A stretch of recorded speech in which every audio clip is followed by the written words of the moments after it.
കർത്താവ് നിങ്ങളോടുകൂടെയും അങ്ങേ ആത്മാവോടും കൂടെ. ലൂക്കായുടെ വിശുദ്ധ സുവിശേഷത്തിനുള്ള വായന. കർത്താവേ, അങ്ങേക്ക് മഹത്വം. ആ ദിവസങ്ങളിൽ മറിയം യൂദയായിലെ മലമ്പ്രദേശത്തുള്ള ഒരു പട്ടണത്തിലേക്ക് തിടുക്കത്തിൽ യാത്ര പുറപ്പെട്ടു. അവൾ സക്കറിയായുടെ വീട്ടിൽ പ്രവേശിച്ച് എലിസബത്തിനെ അഭിവാദനം ചെയ്തു. മറിയത്തിൻ്റെ അഭിവാദനം കേട്ടപ്പോൾ എലിസബത്തിൻ്റെ ഉദരത്തിൽ ശിശു കുതിച്ചു ചാടി.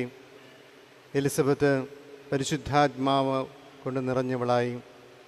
അവൾ ഉദ്ഘോഷിച്ചു, നീ സ്ത്രീകളിൽ അനുഗ്രഹീതയാണ്, നിന്റെ ഉദരഫലവും അനുഗ്രഹീതം.